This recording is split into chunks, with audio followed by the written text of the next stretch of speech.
Volkan Oezdemir versus Aleksandar Rakic takes place on the co-main event of UFC Fight Night 165 South Korea. Busan Edgar versus Korean Zombie this weekend, and I can't wait for this fight. I'm loving it. This is a great fight at light heavyweight. This is what we need right now. We just had Johnny Walker fail to pass the hump that these young contenders need to get through. And Aleksandar Rakic is the next man up. He's the next man up, and we'll see if he has what it takes, because Volkan Oezdemir is one of these guys right now. If you beat him, you're on the way to the top 3, if not a title shot.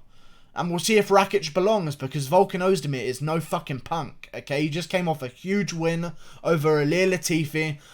Aleksandar Rakic, of course, coming off a huge win over Jimmy Manuwa as well.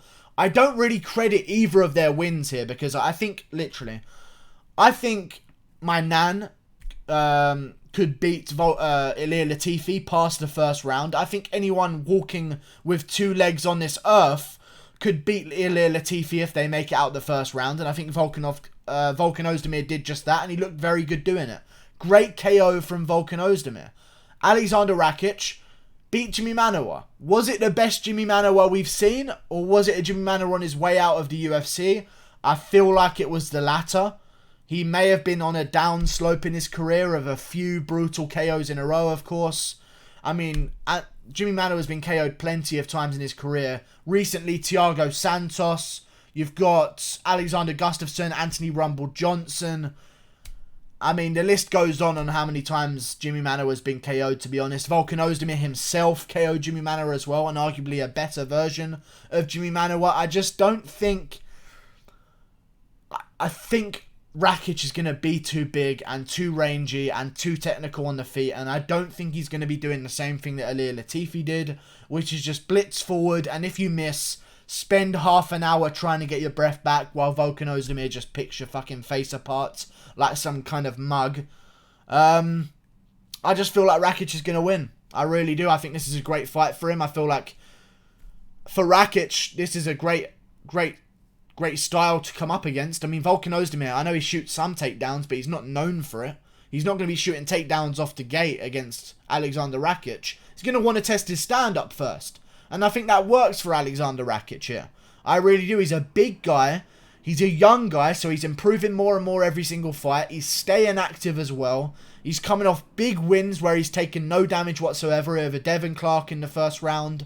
Hit him with the front on back fist, not even a spin required, and KO'd him unconscious, of course.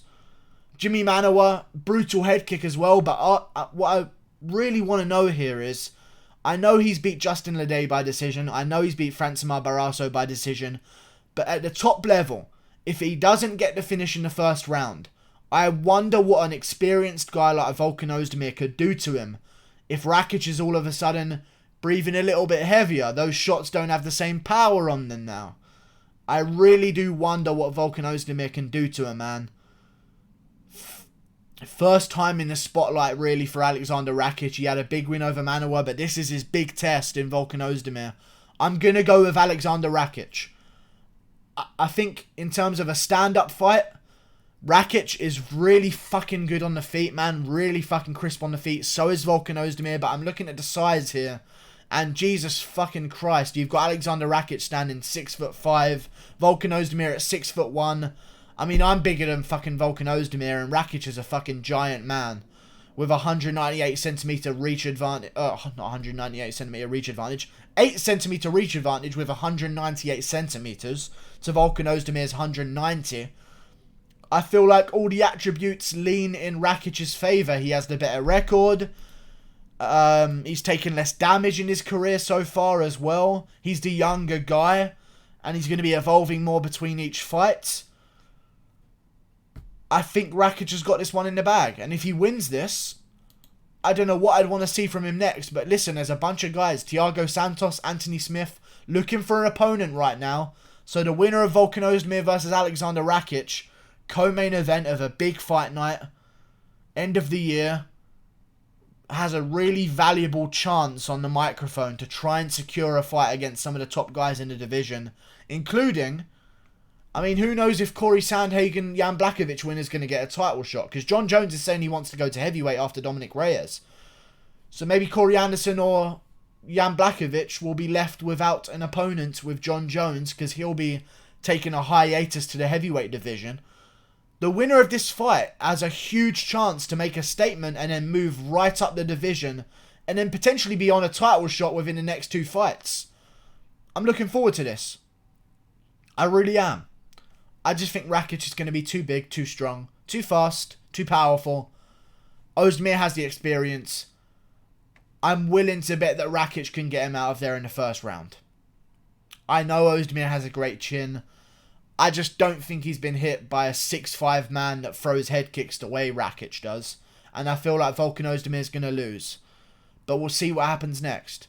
The winner of this one could get Glover Teixeira, Anthony Smith, as I said, Thiago Santos. There's a bunch of guys right now at middleweight, or light heavyweight, sorry, looking for opponents. Who's going to seize the day? This is a big moment. I'm going with Rakic.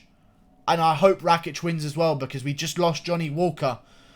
Man down. Hype train down. We've got one more hype train left in this light heavyweight division. Jimmy Crute was another hype train. Down. And I'm not calling them hype train to be offensive or anything. I'm just saying they had a lot of hype behind them. It was Jimmy Crute, Johnny Walker, Aleksandar Rakic. We're 2 men down. Rakic needs to make something happen, because we need new blood in the top of this division. And we just lost Walker and Crute. He's the last man up. We'll see if he can make the jump. I'm willing to bet that 1 out of 3 guys is going to make it. Just off chance. I'm going with Aleksandar Rakic.